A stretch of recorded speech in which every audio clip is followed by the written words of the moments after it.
All right, guys, we are back. We're in the I Love Casey Studios, and today I have an extra special guest. I have Malek with me.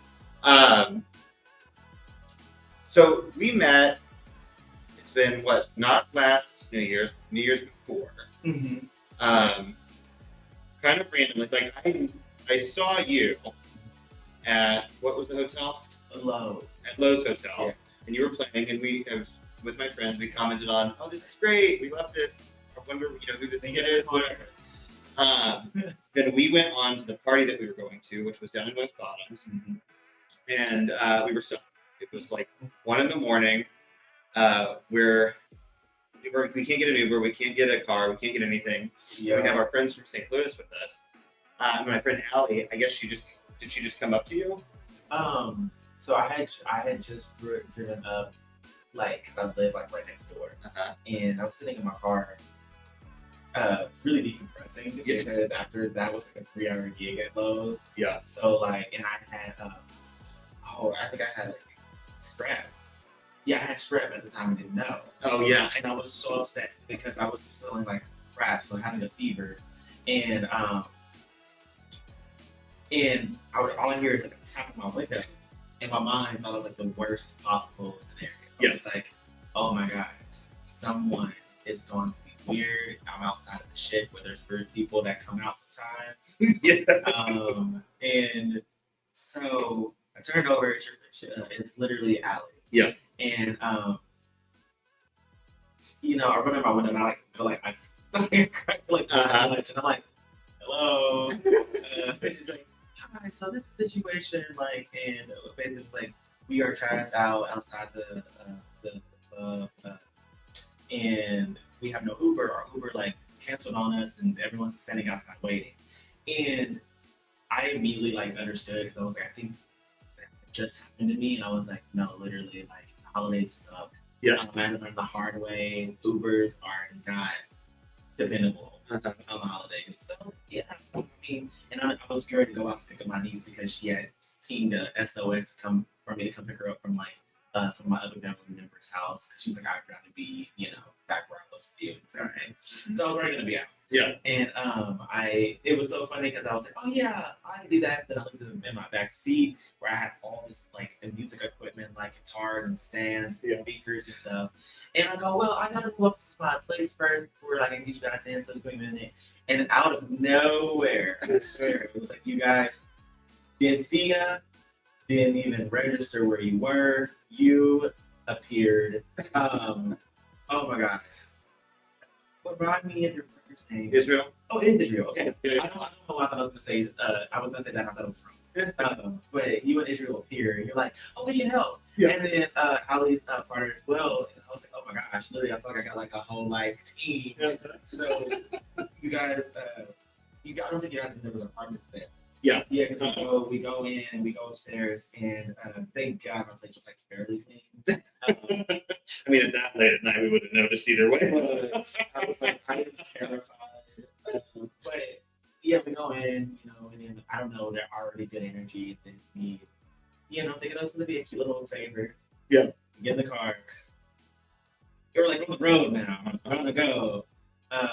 We hit the pothole getting onto the interstate. And at the time, we're like, oh, it's fine. And then we get over near, near the Channel 4 building, yeah. And the tires completely shredded. And so at this point, I'm like, well, this is like the most interesting car full situation ever. Like already, like the night just already is insane. And we're hitting it off. So like we're not like, okay, cool. Like, I'm like, okay, I'm just gonna change a tire real quick. And you, Israel, and Ali's partner, we're like, we've got this. And I'm like, oh. And I have my own little like pit crew. And I was like, okay. And then I realized what the pit crew was doing. And I was like, you guys, what are you doing? You guys were like, yeah.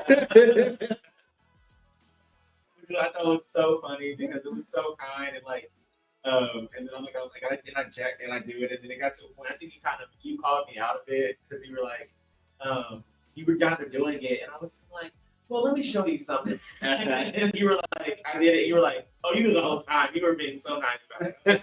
I didn't want to be like, oh, guys. But, and I thought it was really funny. And then we ended up, like, we're able to get back on the road. It was totally fine. And I think I told you guys, and then you guys didn't even realize I was like the entertainment board Lowe's until I think we got to your guys' house. And we were like, or near the guys' house. I was like, yeah.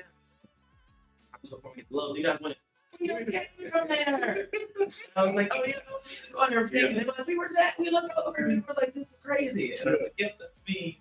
So weird little like, way roundabout night. Yeah. Actually, but and then ever just stayed in contact.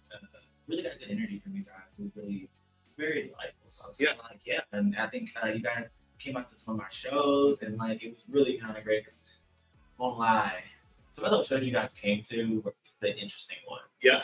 Yes. Lord Jesus, yes. Because I think you guys came. I think when it comes to Lemonade Park, We did. that one was interesting. Yeah. It's very like Lemonade Park was a venue that we got put on the bill with our friends, Jolson and the Fear Snakes, which they're a great band. And I think we had just really kind of, as our band, we had just really kind of got back on to really figuring out this new music. So the music I just released. Yeah. Right? That was at the beginning of us like really figuring out how does this work in our live sets, because we were just phasing out our older album, and so then we were figuring out our vibes. We had just got a new member in our band. Yeah. So Lemonade Park was literally like the prototype of the shows. And I remember I was so nervous. And then you guys were sitting on the table, and I'm like, and the mic didn't work. Yeah. And I was like, well, this definitely just took the wind out of myself. And then I remember we ended up actually being pretty cool for like we made it work. We just didn't realize the dynamic what Lemonade was. Now we know. Yeah. We definitely didn't next week go back. But yeah, we just kind of always stayed in contact, and then I think there's always had a good we had coffee and we just stayed it's good energy, good relationship. Yeah. It's been the best accident or best accident or I just went on like a whole tangent of like, all right. Yeah. The best happenstance, the best situation we could have been in. Had we had to never have gotten that Uber, I'm grateful that it was at least you that we got to meet out of it. Yeah, because anybody else probably would have been like, no, like this is because I've been in a situation. And I was like, no, it's very frustrating. I was in a situation in California, so I was like, no. And somebody was kind to me, so I was like, returning. There you go. Well, and it's hard to say no to Emily. Oh yeah, she was so sweet. Like so sweet. She was like, I was like, she's like, I promise I won't kill you. And I was like, I don't believe you yet, but okay. So, clearly you're a musician. You're the front for Malek and the Vibez. Tell me a little bit about the band. Well, so the universe thought it would be a great idea to put a bunch of people with ADHD in a group and say be professional musicians. Yeah. So that was already the first issue. No, the band is genuinely like I'm realizing just now like how our story is not normal for a lot of bands. Just because it is genuinely like a bit of like a fairy tale in some aspects. We met in college, Okay. But not in the way of like literally even seeking out a band. It was you grew up, you see those like early 2000s movies that are like the boy bands and the girl groups that got together because of fate. Yeah. I had my cheer girl moment. Yeah. For real, really did like singing in a dark room energy. But I had made the last album, my first album that I have recorded that, and I've been working on it for about 2 years. But I was about a year and a half in, and it was pretty much finished. Yeah, like the music was done. I recorded it. It was my first time recording, my first time not writing for myself, but like recording my written work. Yeah, I was writing for other artists. Okay. And so I was also in school at KCK for audio engineering. Okay. And it was a chaotic time of life, but I remember saying to my engineer, I was like, I love this song. I just want real drums. And at the time, my drummer, his name was Josh. He was the only other kid that was like from the summit, and so we and like lived near it, so we didn't even realize that we just kind of connected over that. He ended up being a drummer, like, but like not just a drummer, like a fucking good drummer. And I was like, I'm looking for a drummer for a session. He came in, and he ended up. Wait, no, sorry, I remember. I played him all my work acoustically. So imagine sitting in front of someone that you like kind of were just building a relationship with an acoustic guitar and be like, I'm gonna show you what I'm working on. Right. Yeah. And he was like, he just sat there and after I began, he's like, this is so cool. I was like, well, let me I'll bring it to the studio now, the product and see it. And he came in, listened to the whole project. He was like, oh yeah, and we just he immediately gets into the studio, starts recording. He takes direction really well. And because I know very, very little about drums. Yeah. So I knew immediately he was kind of the catalyst for the whole band situation, which I'm laying it all day with him because I liked working with him so much because he understood when I would go like, I want to put something out. And he was like, oh yeah, Cool. then I do. Yeah. And I was like, this is gonna work well. So then we listened, he was supposed to play on one song. Ended up we recorded most of the like drums for the project with me. Okay.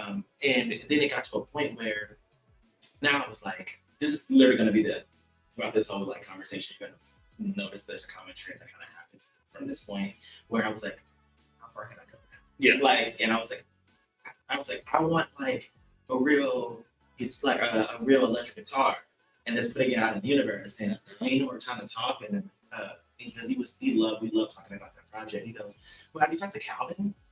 And Calvin was another person in the degree program because we were like because COVID was happening when we were finishing our degree. Yeah. Our class was very close Mm-hmm. because we didn't have any real human interaction outside of ourselves, which was really beautiful because like I think we ended up being one of the closest classes. Yeah.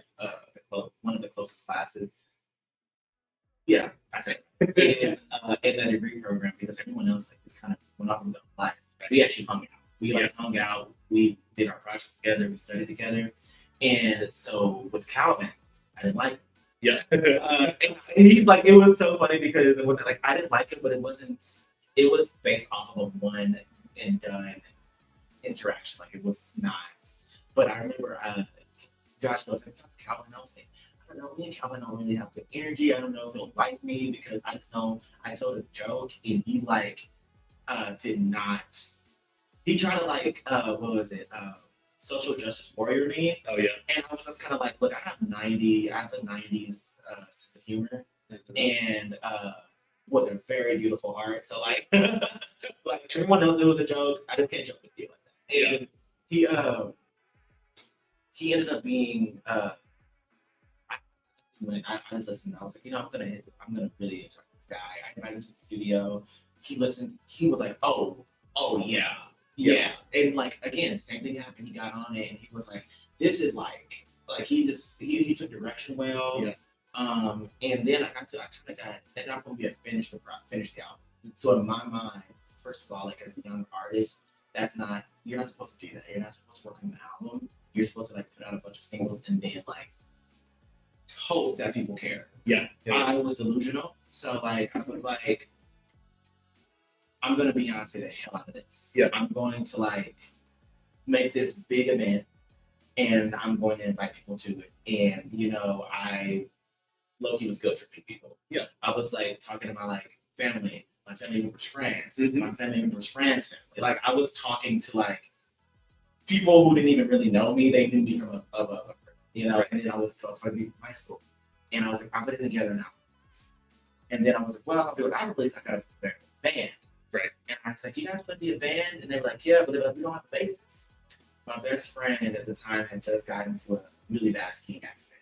So he had to sit his butt down and learn instruments. And he went up on his bass and he was like, hey, I will play bass like for you, like because I'm and he was like just really like picking it up, learning it. And I was like, yeah. And next thing you know, we have a band, and then that album release, I grinded harder than I think at the time, I would say I was not mentally well. Yeah. Because I look back on it now, like genuinely, like I really look back on it, like I was burning candle at both ends of a candle that wasn't even on. Yeah. Like it was crazy. Like because I was finishing my degree, like doing a lot of studio projects, working 2 jobs, working at DSW and teaching guitar, and then playing at a band. And during that whole year recording an album. So I don't know where I found because right now I don't know if I could do it that same way. Right. I don't know. I don't know. But where's the time? the time, honestly, like genuine delusion and will get you a long way. Yeah. Because I was like, I planned this event, we ended up selling it out.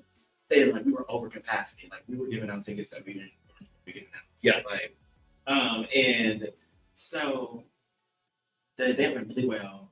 And at this point, people were like, "Oh, Malek Azrael, like in his band and the vibes," and we came up with that name as a joke in practice because we practiced like for about 3 months prior to that event. Yeah. And they were like, "Well, what do you want to call your band?" And I was like, "Well, we just want to go by the vibes." We're like, "No," they were like, "This is your music. Let's just go by Malek Azrael." And I was like, "Well, I want you guys to have like your moment." Yeah. So I was like, I think I kind of was like, "What if we went by like the vibes, Malek Azrael vibes, like the whispers, you know?"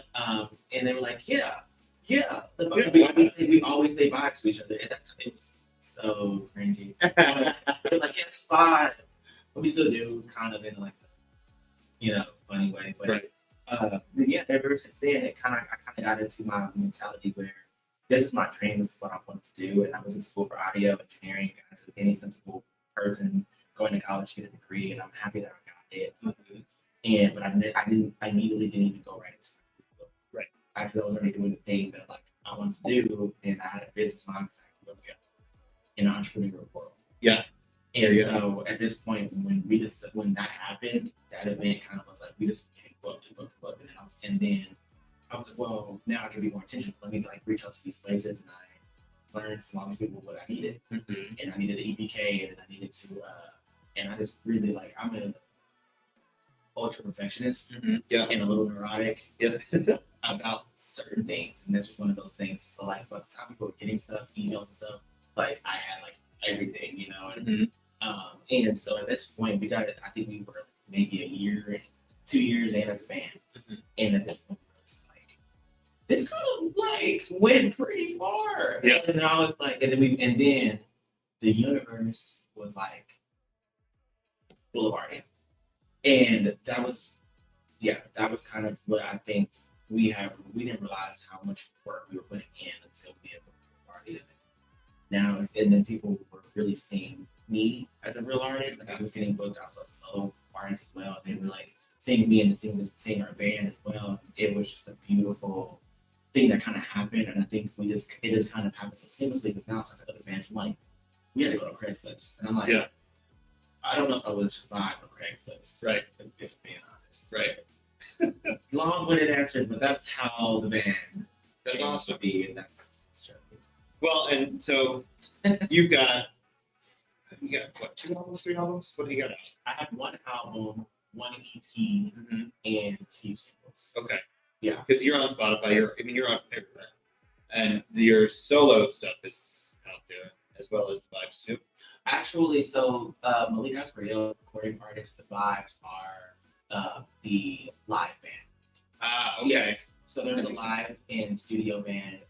This allows kind of them, if they decide to go on their own individual stuff, because I'm like I am the songwriter. They can go and do their other things and like not feel obligated to need to continue the brand. Yeah. So okay. Because I literally did. I was doing my art. I built my artistry pretty well before the band. Yeah. And so I was I just want to incorporate you guys into what's happening, and they felt comfortable as well with that. Cool. So a lot of people don't know that actually. Yeah, the Vibes are an entity. That's awesome. The leading entity. Right.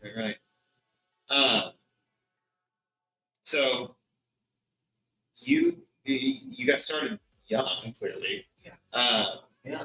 So you started songwriting when you were like 18? No. I started songwriting when I was like 15. Oh, okay. So even younger than I thought. Yeah, again, delusion. Like I was like in high school, and I'm like, I am a businessman. Yeah. You know, but secretly, like no one kind of knew because I was very artsy. But I was like, look, art. I knew art. Yeah. You know, and art is you have to be very witty to make money, and really know the grind, and you just really do your thing. So I knew that from a young age. When I started songwriting, I was writing for myself, and then I knew friends who knew other artists who were around KC that were like doing their thing, and I remember this. I don't even know how that actually happened. I ended up in a studio session with an artist and wrote a lot of songs for him. He ended up scrapping that project as a total, not because of me, but it was because the engine he found another engineer who really like jive well, and I wasn't the engineer, so I was just a songwriter. Okay. Yeah, and then I was also a part of this nonprofit that's for music that is a songwriting nonprofit. So I was like really sharpening my songwriting there, then like writing for others. Then I ended up being able to sit in studio sessions with, which I thought was so freaking cool because I wasn't necessarily a songwriter. It was educational. I was sick because I knew I was working on an album, getting ready to work on an album, and I needed money to record. Yeah. So my friend Brandon, which is like a full circle. Yeah. We met when we were 17. He was in the band of the greeting committee. Okay. And we met 17. This was the beginning when they were like really starting to do their thing. But we met at this songwriting round, and I told him I was like, you know, I am working on a project, and it literally felt. I felt like I don't even know who that person was, like because I literally was like, yeah, I'm working on a project, and really delusional. Like I was like, it would be cool to work together, and like he's really talented, you know. They were signed very quickly. Yeah. And I hit it off with him because his personality and mine really like aligned. Like, you know, we just loved music. Like it wasn't if we didn't have to make money, we would still do music, you know. Right. But, he actually is my producer on this last project because when he ended up pursuing just the route of being solo producer, it was perfect because I was in a point in my career where I was like, okay, the next project I record needs to be better than my first. Yeah. Because the first one was put together with duct tape. Yeah. This one is put together with like real tools. We had hammers. Like, so yeah, that's kind of like my journey as a songwriter. I sat in on a session with him and his old band and just really saw how they work, and I think really saw the road. And I thought that was so cool. And I got a chance to collaborate with them in that way, and then ended up in another session with all these people who were like Grammy nominated and like really like touring and stuff. And me, little, like, and then I got to tour with making movies at the so informative and really freaking cool. And yeah, I just kind of like was that entire time I was like still writing and putting out projects and just really like living that life. Yeah. That's awesome. So tell me about like the genre because you've transitioned kind of a little bit from. Yeah. So okay, Waves was like Waves is like the mixed plate. Alright, you got a little bit of your like greens, a little bit of your like macaroni, bunch of turkey, you got like, and then out of nowhere you got like your like southern like very just mixed plate, and but very much all covered in gravy, meaning the gravy is like R&B. So through that project, there was like influences from jazz, rock, pretty much everything that I was growing up around. There was like that influences in there because I think as a young artist, I felt like there was, and actually this is the spirit I still house to this day. I don't like being told what to do. I don't like doing what it's easy, and I like to see if I can say something and if anyone stops me. Yeah. And I feel like my whole life my parents hated it, but well they learned to appreciate it. But that was like that project was kind of it could have been all over the place had I not. Right. And because I knew R&B was more palatable, also that's what I did. You know, I loved it a lot. But I knew that I liked rock. I like jazz, I like rock, like all this. But I love my band because they were the ones who I tell them everything. Tell them what I want to do. And so when we did Waves, we had to. People don't realize the journey really influences the music because the I was in college, so I'm performing like at bars, uh, college bars, and we're coming in and we're rocking out, we're doing our thing, and then I ended up meeting a lot of rock bands from Kansas, and a lot of rock bands from Missouri. Yeah. So naturally, I'm like having a great time. I've always wanted to be a rock star. I never thought I would be able to because I'm a black man, Right. Like, and who has an R&B voice. And so I never, it's cool when Prince does it. It's cool when Minnie does it. But we didn't have Steve Lacy yet. We didn't have, Little Nas just yet. Like this was the kind of before that. And so we were preparing for the next project, and I wrote a song called 22. Yep. And that's a very depressing song, right? Because it started off as a ballad, an R&B ballad. It was still kind of being pieced together, but we were in rehearsal, and I think that like it's just because I think it would be so fun. Yeah. And I think that I grew up listening to like Nickelback, which I know there's not okay. I respect it. Right. We all have, but I love Nickelback, I love AC/DC, I love all the early 2000s stuff too, like Smash Mouth, Vibez, all of it. Yeah. So I was like, I've always wanted to like have that, and then I was like, and I had a chance where I was listening to Lenny Kravitz and Pink Floyd, and I was like, okay, I feel like I could do something really cool with this. So we were in rehearsal, and I played this ballad, and I was like, God, it's just like really sad ballad about being 22 and like hating it. And my bassist goes, why are you not just doing like making this rock? Because it was so close. Like it was so close to being rock, but I was trying to still put gravy on it. Right. And finally he goes, let's do it. So my guitarist, because I said we created it, he like goes, dun, dun, dun, dun, dun. I'm like, guys, I don't know what's going on. And like literally like it was like click. It was like almost like I think it was like for the longest time we our own engineer who recorded Waves didn't like it. Oh really? He was like, this is not you. And I was like, uh-oh, here goes the conversation. Yeah. You don't even know who I am because I like in like not having a crisis and like I'm so okay with like risking and trying new things. I think this is a part of me that you haven't been exposed to, so of course you wouldn't think this is me. But like I think a lot of times people think that the band had influence on me going in the right direction. More of they actually like this is a conversation that I brought to them and they were like holding me accountable and being like, no, do it. Like if you're gonna do it, do it. Yeah, like, I said you said you wanted to do this. Let's do it. Like, and so when 22 happened, my engineer kind of like we recorded it with them, but he wasn't really messing with it. So we just kind of took it back and we lived with it much longer and like I went through every back and forth thing I feel about it. Like, maybe this is gonna confuse people. Maybe they won't like me. Maybe they'll think a lot of horrible things, which they did about me.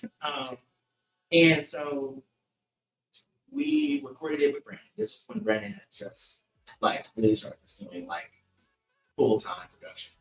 And in my mind, he's a rock star. Yeah. Man is insanely talented. He was like signed to Capital. Like that's where we're at right now. But I was scared. I was like, oh my God, I know I've been getting better at this. I'm recording 22 with him. What is that thing? We recorded it with him. The band flipped. I was like, guys, I think I'm a rock star now. I was like, this is it. And so we recorded 22. We put it out. New sound, new energy, like full time, like first time visually seeing the band. Yeah. Like in like that recorded capacity because Wave was really predominantly just me. But and they were put on the live aspect, but this is the first time they got to see like the actual social media push for the vibes. Right. You know, just because I was like, everyone's this new era of rock. I'm changing, things have changed. I want Malek as when you see Malek solo, he represents R&B. Right. And I want you to see when you see the band, you see rock star. You see black rock artist. Yeah. And so, yeah, that was like, that's when I finally, it took me even at post releasing 22 and maybe release In Your Mind. And at this point, with those two were supposed to be standalone samples. Yeah. Just fun little PPs. Yeah. And then I got really depressed because 20s, the early 20s were rough. And I built life and everything. And then I ended up writing an EP. And I was like, I want to, like I said, I'm like being told it. Yeah. And I got told by my mentor at the time that I was in an identity crisis because I was doing rock, even though these people are not seeing what I'm experiencing in my day-to-day life, Right. what I'm doing in this my life. Yeah. So I'm getting my heart broken. I'm figuring out like, how to be a Black artist, Right. how to be a person in this world. Because yes, I was young. I had a lot of accolades at this point in my life, but I nothing prepares you really for the moment of being like, oh, when I get my heart broken, I still gotta go. Right. When I feel like I failed, I still gotta keep going, And there was a point in life when I was in the early 20s where I was doing too much at once. And so some things were being dropped. In my life beforehand, I had never dropped the ball. Right. Like this is the first time I had was, and it was showing. And I was embarrassed, and it was everything. So I was like, I'm gonna write an EP about being 22, about being early 20s. So then 22 happened, In Your Mind happened. Feels like, or no, it's In Your Mind. Selfish happened. And Safe Word happened. And Safe Word was like a really big deal. It was just inspired the next era. Yeah, this is kind of like when I had to own, I am no longer just Yeah. I am in because I think the rock was so comfortable that I feel like if I had ventured into it, I would have been doing myself a disservice. Yeah. My artistry, and I think it did ruffle some feathers. It confused some people. It made some people feel a way about me. And people don't realize, being a Black artist, there's a lot of different shit happening, like a lot. Yeah. There's a lot of expectations. Like, I cannot say the amount of times I tell people I do music, like rap or R&B, and I'm like, not rap, a little bit of R&B, and yeah, and they're like, do you know who you are? Like, kind of checking, do you know your culture? And I'm like, it was art first. Right. Like, what do you mean? It was just like, okay. Anyway, and that's when I learned. Okay, this project is going to be what really solidifies me in this rock place. And not even solidifies me, but like gets my foot there. Yeah. And then we recorded Crisis, which was kind of addressing. I don't know if maybe people listen to that. Really, the lyrics are actually. You think I'm saying I'm having an identity crisis, but not. Right. Actually, like everything leads up to it. It's like being like me kind of ripping to shreds all of those people. It was everyone where felt like, oh, Malik, literally I've heard some various things. Like I've heard like, oh, Malik doesn't really know what he wants to do. Like doesn't know what he wants to be. Or he's making whitewash music, or he's going into rock. Like this is so weird. Like all this stuff, and kept it coming back to being like, oh, you're having an identity crisis. And I am all about a reframe. Yeah. I'm like, what's wrong with a crisis, an identity crisis? Because at least I'm going to figure out where I am. So I'm going to own it. Yeah. I'm going to own it. And that's when Crisis was born. And then that's when we looked at the whole project. Like, this is a rock project. This is the message. This is done. Send it out. And Brandon, the engineer, really, really was like messing with it. And he kind of was like my North Star in a weird way, because he like made sure that I stayed on like I'm a very like Cancer person, like Cancer, very emotional. And this project, I was staying true to my intention, but I was also in my head a lot about like people, what people thought, which is normal when you're like, doing a project. But he was like, no, you're saying something, keep going, this is the first beginning of the conversation. Yeah. So when that happened, we did Rock the Block. Rock is Black ended up being making history. Yeah. And it was weird because it was the first all black headline rock show. So at this point, there's no going back. Right. I am a rock artist. I'm an R&B rock artist. Yeah. And there's a lot of conversations being had now, which is what you want. Mm-hmm. So now, when people ask me about my genre, I am firmly able to say rock. Yeah. And those two things can exist. Yeah. Simultaneously. Yeah. So that's that was very long-winded, but I feel like I would have R&B rock. It would have been like, how did you come at it? I was like, this is the journey. Like, I don't get to talk about that. So. Yeah. No, that's awesome. Well, because I've gone back and listened to everything, and noticed, oh, this is different than that, and it's cool to hear the story about, how and why, how we got to where we are. So, tell me about Rock is Black. I didn't get to go to it, but I saw that you were doing it. I saw that it looked like something that I would have wanted to do. But yeah.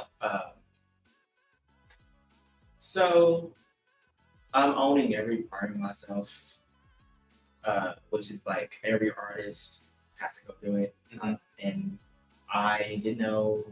You go through it multiple times. I didn't know when I was coming by, and this may be the first time, but I hadn't owned this part of myself where I'm funny. I'm sassy about things. I'm sassy.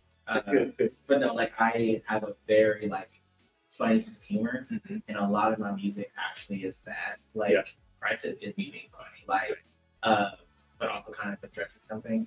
Rock is Black was that. Okay. I was like, I am going to address a stupid conversation that I feel like for 2025 that shouldn't have to be had. Mm-hmm. And the thing I say is that mantra that I don't know if it's religious, but God and the universe are with me and for me. And the reason why I'm saying that is because when it was me addressing a conversation that I felt like needed to happen. This confinement of like where I need to exist in this space, right? And the universe delivered tenfold because that's when all the political stuff started happening, and that's when the conversation with Beyonce's country album started happening, and there was like this conversation about Black artists in certain musical spaces.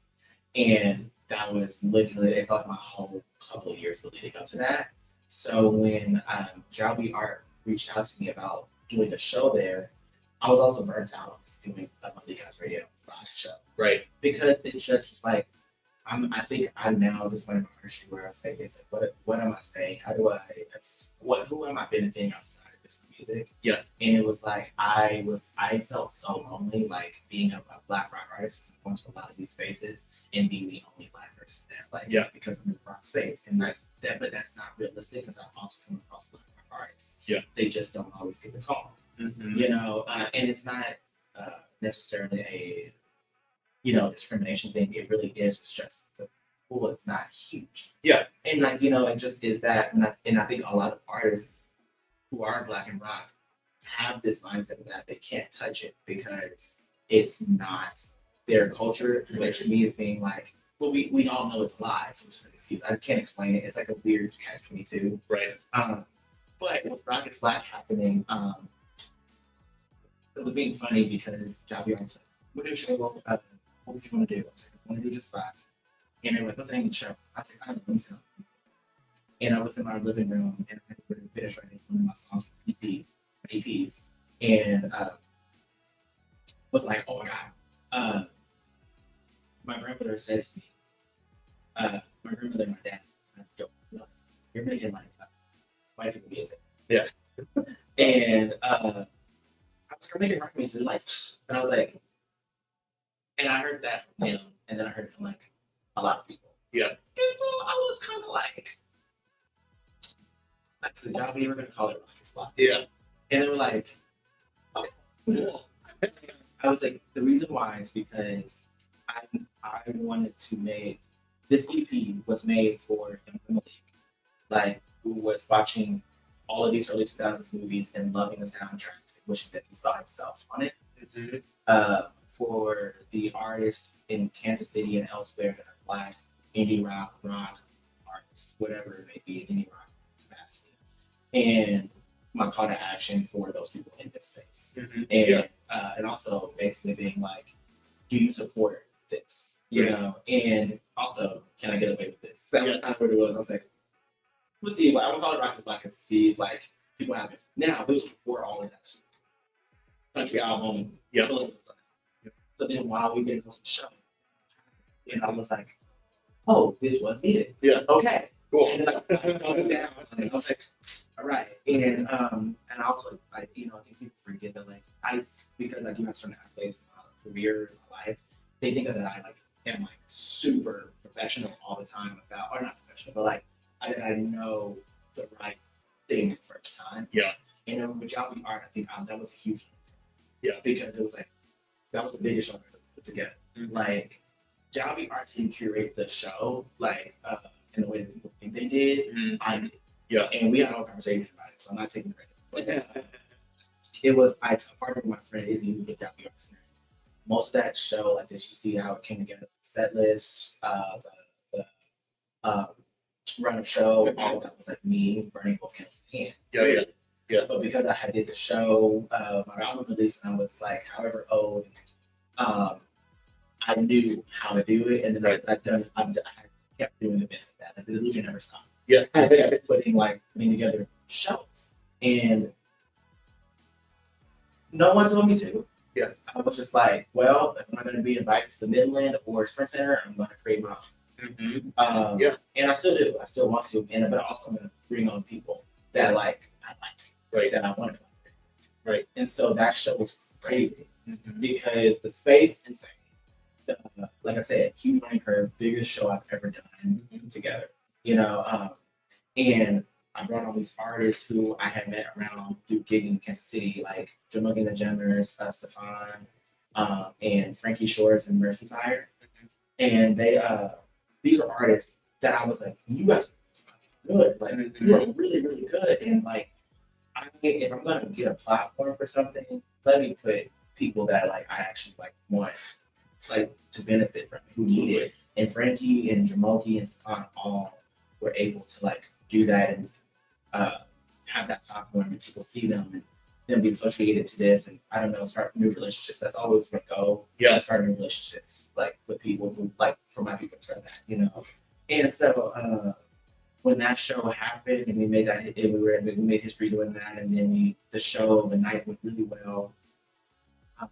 Post that, I was kind of like, oh, I want to continue doing it. I want to continue by being able to be like, okay, how do I work with people that continuously and I walk with that? Because I realized every capacity of my career, that's actually what happened. I was working with people that I was inspired by. Anytime that I try to work with somebody that I wasn't necessarily aligned with, it never really panned out. And so, I think Rockets Black was just like a catalyst and for like a lot in this project coming out, giving this to people, and my first time dealing with this, being an advocate for other demographics that I didn't even intend for, like you know, like being a black queer artist. That is always like something that scares me because I don't really come close to try. Because it's like there's some things I don't know. You know, but like then like opening the conversation being like, oh, there's queer people in rock. Duh. So like there's black queer people in rock. But that's Rock is Black. Rock is Black was awesome. So what do you got coming up? I know there's something mini bar soon? No. That just happened, right? Mini bar, yes, that is happenning. Okay. What's coming up? We're playing Boulevardia. I'm really excited. Boulevardia in Benefits. Oh, okay, Benefits is happening as well. I am at a point right now where I want to put all my energy towards Boulevardia and Benefits because the first time we did Boulevardia, I loved it, did not know what I was doing. Yeah. And we ended up having a great show, but I think I was trying to do way too much. Mm-hmm. This time, I'm still doing way too much. Yeah. But I'm gonna execute. Yeah. So I'm really excited for that. And at Manifest, we have a great relationship with Manor Records, and I just really want to give them our best foot, for that. And then I think post that, I'm going to like start booking shows with some local bars again. My goal this year really is to not just do so many shows because I think I hate to say it, we are like in this place where we did so many shows in like 2022, 2023. And so people kept being like, oh, we'll catch you next time. We'll catch you next time. So now I'm like, are you gonna catch us or you're not? Because it's like we're getting outside of our market. We're not gonna be in Kansas City as much anymore. We're going to be doing shows in Kansas City, but that's frequent. That's kind of what I'm trying to set up right now. So the approach that I think we're gonna do a show right downstairs at the ship. Okay. Be able to do the ship down. So I'm hoping that our next show, which is very realistic, is to be at the ship, and I don't know what that setup or that looks like yet, but that'll come to where my energy goes post Polaroid. I'm trying to do one thing at a time. I've learned my lesson. I'm one person. Yeah. I can't plan that many shows and be in that much communication all the time. Right. Because I am also still a writer and trying to write, also do my other careers.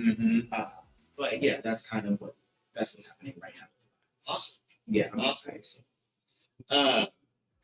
So if you could headline any venue with 2 artists, where and who? That's a hard one. Because like everybody says, and I don't know, because I feel like, and I hate to say it, you're like Grey's Anatomy. Right? I know it's a weird way to start, but Grey's Anatomy, first few seasons, amazing. Right. And then they start introducing new cast, and not necessarily the show is bad, but now it's just different. Yeah. And it's just different. I feel like I'm the other cast in this industry now. Yeah. Because my dream is I want to be able to somehow be associated. And I hate to say it because it's so cliche, but Beyonce. Oh yeah. I just Beyonce. Right. But I think she's on. I don't know. I don't know. She's in a different place. I don't know if by the time I get to that point, she's gonna be doing her thing. I don't know. Yeah. But that's like top one. But let's bring it back to like a more realistic place. I think just because we are like a dual mixed genre group, I would love to do something with Billie Eilish. Just because her genre spans pretty well. Their last project was pretty rock. Right. Still pop is pretty rock. And then her. Oh yeah. I would love to do her. Yeah. And those are the 2 people that I would love to like tour with or like shows with, because I just think it would be really fun. I think it wouldn't be too outside. Yeah. And then the show that I want to hit. Okay.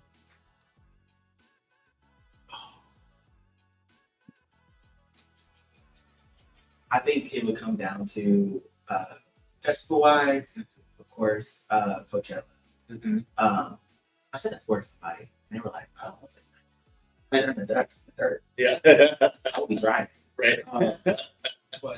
And then I guess venue-wise,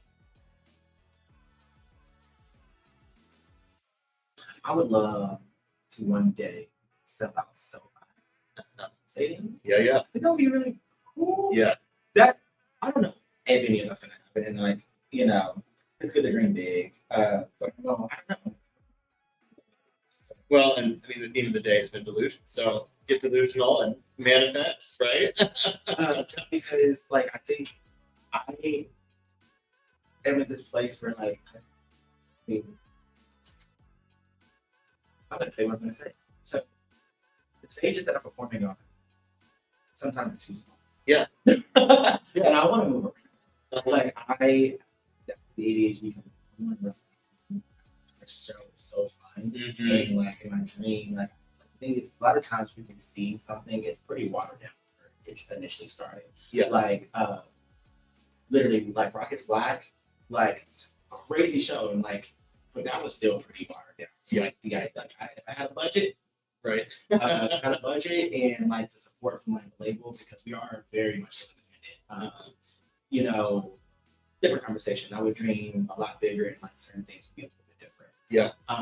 But I love it in a weird way because it's like I've learned to be so resourceful, and I feel like I can do some stuff which is a very small thing, you know. Right.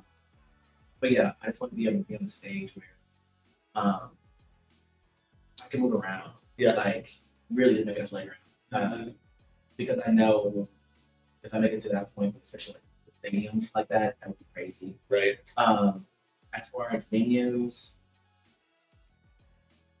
I'm trying to enter on multiple tiers. So you can like, I'm going for all the big stuff, but I am a very like, the illusion is there. I would love to do the ad that would be. I think that would be. Yeah. Big. Sorry, it keeps coming in my mind. It's where the Beatles. Yeah.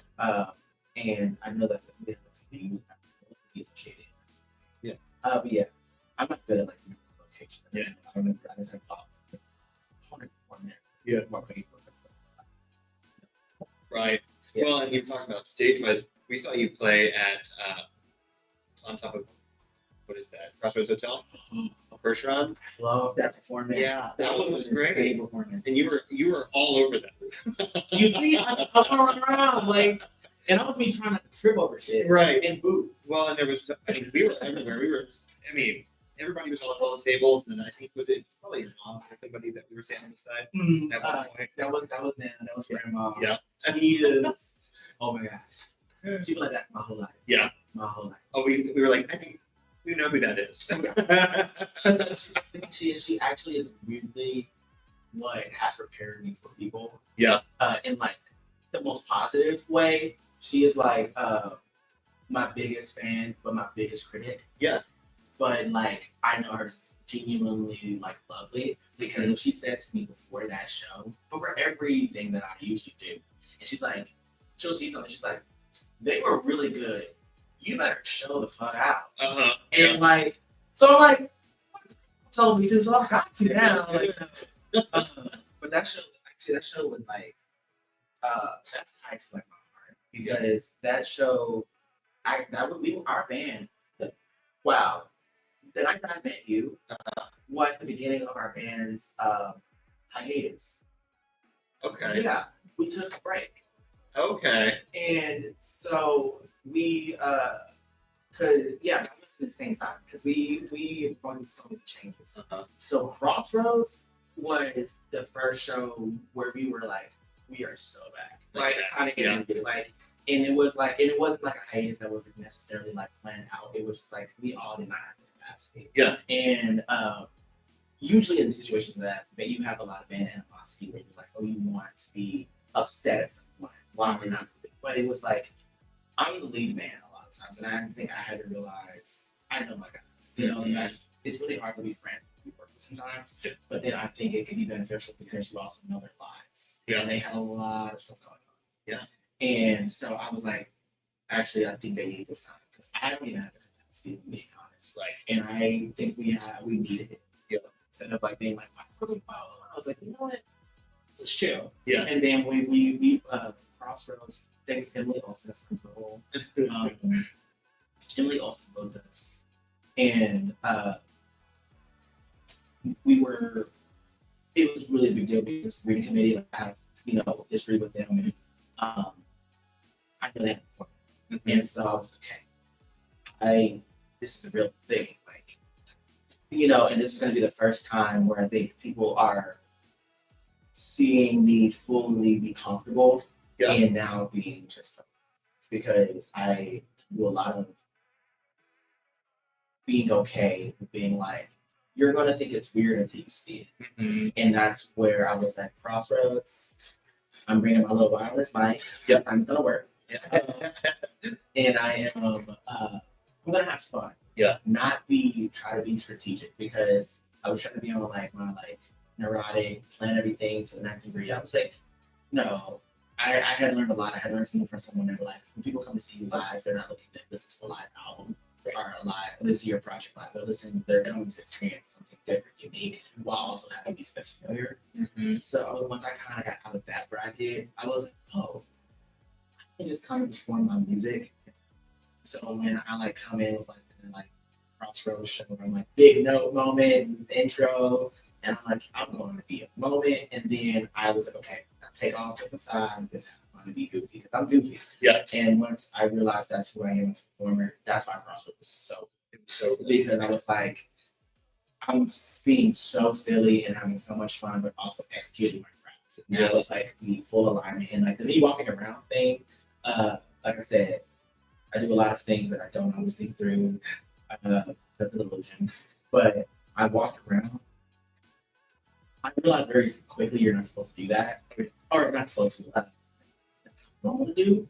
Because people were sitting down having food and were like, yeah. And I was like,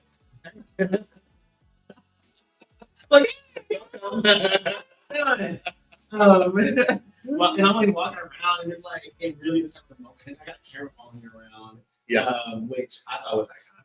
But, and the videos turned out great. Yeah, they were awesome. I was like literally, and the thing is, I was like, I will plan. I learned how to plan the back end, and then so that you can enjoy the show, and that's what I did on the back end. I finally was like, that's what when I said we were so back. I was like mentally, emotionally, I had the capacity to finally be like, all right, I know what I need. Yeah. I know how to do this, and I also that's something I had to learn. Stop asking for permission. Stop asking for permission is scary because you don't want to like rub the wrong way. Then you can sit down and wait for so much, and I think that's the band. They we were trying to move in a way that was I want to fit their way in every single decision. They're like at some point they're guys. They want to just show up. And be musicians. And so I was okay. But me, I want, to show up be a musician and also like have stuff to use for later. Yeah. And so I was I'm just gonna plan out the stuff and you guys know what's happening but I'm not gonna like hey, do you guys think it's okay if we have like a photographer? That's a given. We should have a photographer. So that all you guys all you have to do is just show up and have fun and like be the band that we were first join. So the crossroads was literally like, we figured out how this moves now, guys, and it's less stressful and less like everything needs to be like a big conversation. That's more of like all right, like things that need to be big will be big, but like certain little like things that need to get done and help us like continue to do what we do and love what we do. That I can do that. I enjoy it. Like, but now it's like it's more like, yeah, but we need to like it's so much shit we like so much things to do before we get there. So I feel like on social media, which is so insane. And continuing to like have good shows and stuff. Those are like so like that's kind of I'm addressing that.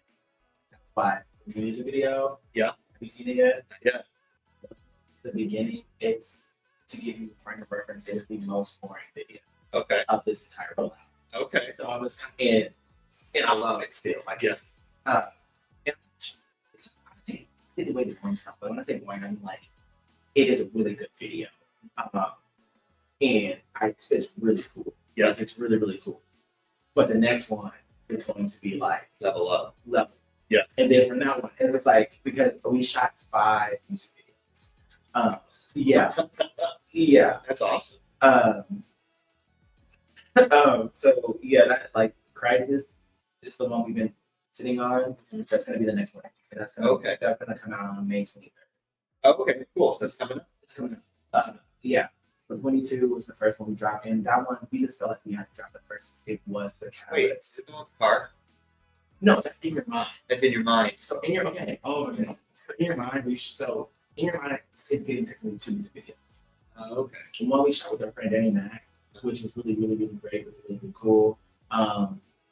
And that was when we didn't know that this was going to be a EP.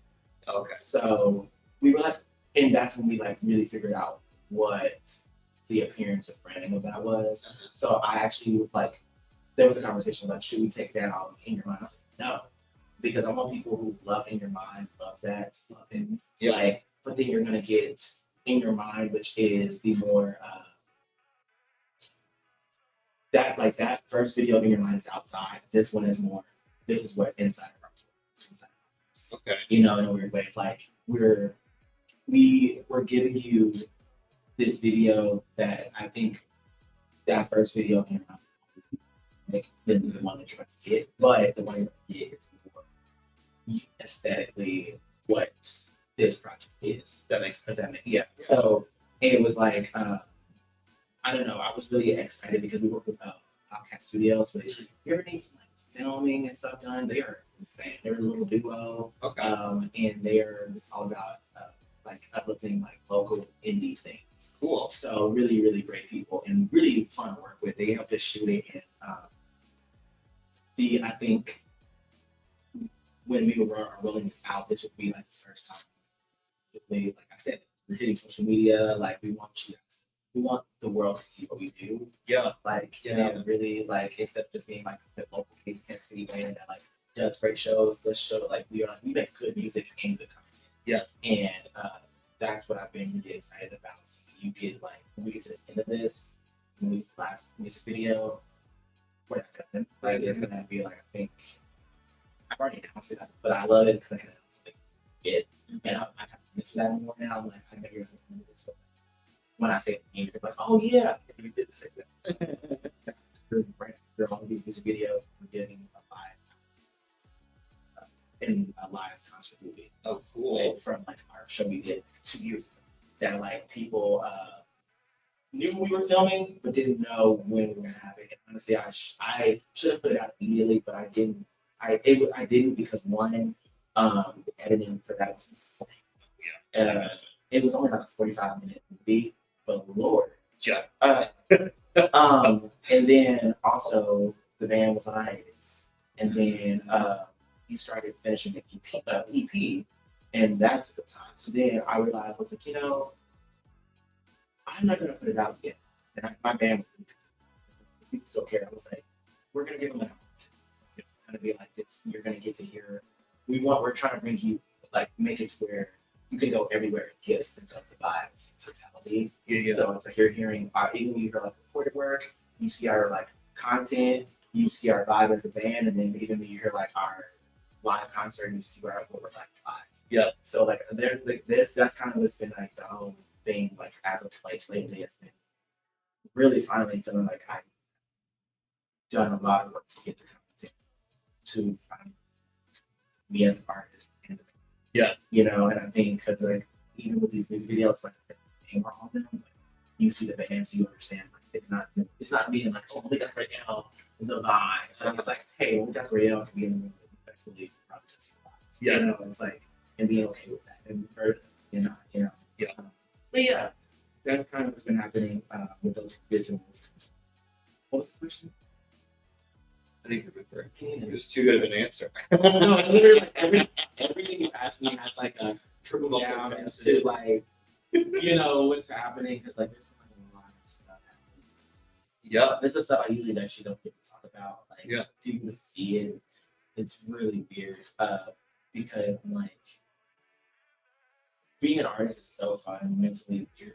Yeah, because it's like you have people are only able to comment on things that they see versus what you know. Yeah. And they're like, oh well, we should do this better. But I'm like, a second, right? It's coming. Yes. Yeah. Like and that's kind of how it's been like this whole project. People are like judging.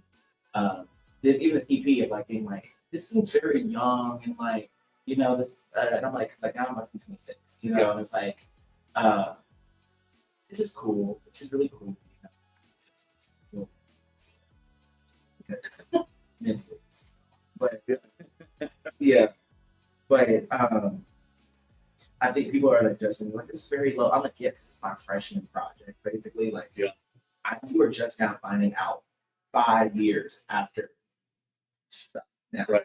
So this live project is like kind of summing up all of that. Mm-hmm. What's to come is actually really going to be my most fun stuff. On, yeah, like genuinely worked on it because I'm like talking. I'm talking about a lot of very personal things. Yeah. So like that's what I love feels like this era, this orange, early 2000s, Y2K, and the next project will be like, okay, let me talk to you in a way like not trauma or trauma, but what really happened. Mm-hmm. You know, and that one is I went through a break with somebody for 5 years. Mm-hmm. And so from 20 to like 25, chunk of life. And went through that and how to deal with that, and then dealing with like coming to terms with like being an anxious person that can sometimes burn both candles at the crest, you know, and then navigating like being a young African American queer man. It's weird. So a lot of that I finally feel like I can actually talk about. And before I didn't know how. Yeah. And now I feel like the next project is going to get that. Yeah. Then I'm going to get some crap. Yeah. Because I'm going to return back to R&B. I'm literally giving like the playbook right now. There we go. Do you see how I think like so far in advance Yeah. that it's like that's where my anxiety comes from. Right. It's I'm like they're like what feels like I'm like, oh, we're good at that. Yeah. What's happening like in 5 years? Yeah. You know, I'm like that's what I'm thinking about. Yeah. Yeah. So I ask everybody when they're in here, favorite go-to food spots, like lunch spots or dinner spots or whatever around Kansas City. Ooh. I'm an eater. Yeah. I'm an eater. I love food. I love it. I have a lot of places. I live above a ship. Yeah. So like, I love that place, but I'm trying to think like, what is the place I'm? Oh, yeah. I'm a big pho person, which is weird in Kansas City. Because most people argue. Right. But there's a pho place called Pho Line. Like, it's the truth. Okay. Like, it is near River Market, and like you know where Cafe is? Yeah. Right over there. Okay. It's so good. Yeah. It's so good. I call it their like pretty religious. Pretty yeah. And then do I have to get barbecue? Yep. I do like dates, but off the next sense.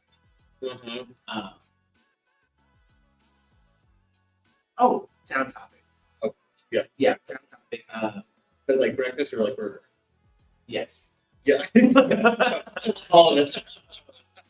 Because town topic is like, if I ever move away from Kansas City, you know, people are going to be coming back for like the dates and stuff. I'm coming back to town topic. Yeah. Just only because I'm not a diner food person. Yeah. But that is the only diner place that I'm like, you get me, you have good food, your root beer floats are insane. Like, yes. Yeah. Like, it will be like a staple of like my personality. Like, BLT or town topic. Yeah. Work against some fun. There you go. You know? I love it. Cool. Well, I mean, all this happened because we ran into you on New Year's Eve 2 years ago, and I'm super glad that it did. Thanks for coming and chatting with me. And let us know. I mean, whatever else you got going on, we'd love to keep in touch. We'll do this again. Maybe keep us in the loop on what you guys have going on next. Definitely. I'm excited. Boulevardia. Yeah, Boulevardia. Pretty iconic. I'm excited. Our set list is really insane. I'm really excited. And also, the new music video. Definitely. It's on YouTube? YouTube. Okay. Yes. Tell people, let them know it's because we put a lot of this project as a whole, just from the music to the visuals. And it's finally all coming to fruition, which is like, for me, but Yeah, just definitely give that some love just because it's the new project. Get people ready for it. Totally. Yeah. Totally. Okay, so tell everybody where they can find you. They can find you on Instagram and YouTube and where else? Okay, so you can find me on Instagram, YouTube, Facebook, TikTok, all under Malek Azrael. You will find all of it. You find the band, me, everything we're doing, videos, and oh yeah, and if you guys ever see us out, come to a show, share our music on Spotify under Malek Azrael. We're on Apple as well. We're on Tidal. Never used Tidal. On Amazon, which I didn't know had music. Okay. We're literally everywhere. Everywhere. We're literally everywhere. I paid for a really good distributor. So, yeah. Awesome. Well, thanks again. We'll see you soon. Thank you, guys.